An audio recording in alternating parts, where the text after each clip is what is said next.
So in this video, we're going to be taking a look at indexing issues. So for each of these, we want to make sure that they are not shown in the Google search results. So that's why we want to no index these pages and then no follow them so we don't links following them. So the first one is a thank you page. If you remember from earlier in the audit, we were talking about redirect pages. It was towards the top. Are the correct redirect thank you pages in place? So this is one way we could technically check for them. Hopefully they don't show up. So what we want to do is site, you put in the URL and then do thank you. And as you can see, at least for TrackCheck, this is an issue. We will review your email at the earliest convenience. If your submission requires us to contact you, thank you. So this is a thank you page that should be redirected. But the problem is it's showing in the search results. So you want to make sure we no index and no follow that page. For dates, we want to look at anything earlier than 2020.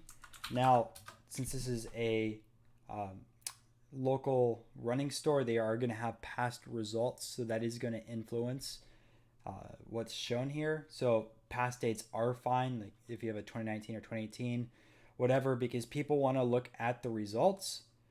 But with that in mind, if you have a local business and they have an event in 2018 or 2019, there's really no reason to have that still on the site. So you can either no index that, no follow it, or you can just trash that page. Now for authors, this usually affects a lot of blogs.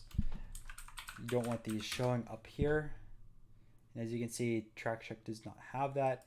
The only exception is, like, let's say your author is really famous and you have a page built out specifically for the author, then you would obviously want to keep that if it gets traffic. But besides that, for most blogs, you don't have that author page showing or individual authors. Now you can look for post tags and product tags at the same time.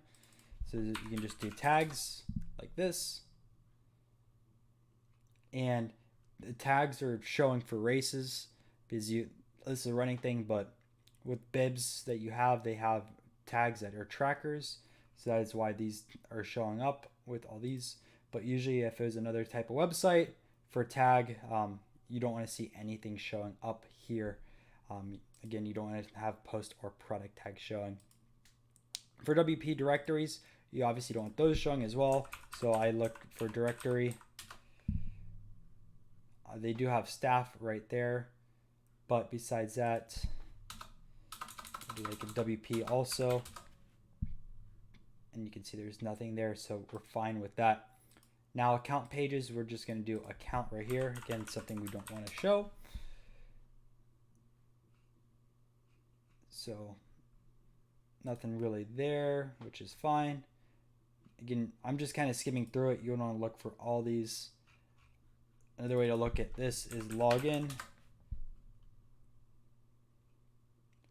which the login page is there, it's fine, but you just want to have like an account page showing up. So that's fine with that. And then for media attachments, you just want to have any pages that are like a full JPEG or PNG. So what I do is just search for JPEG. Just double check if that's not showing up. Cool, it's fine there.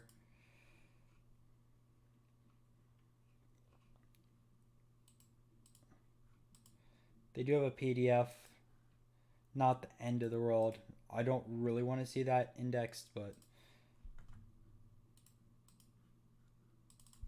check PNG. Just check out some of these. So these are fine as their individual pages. You just don't want to have a full image for a page. Again, another PDF. Just check those out. Actually, it's not even the site, so I don't have to really worry about that. Actually, it is the site. I guess it just redirected to that. Anyways, so that's that. Those are the indexing issues to look out for. And in the next video, we are going to be going over schema.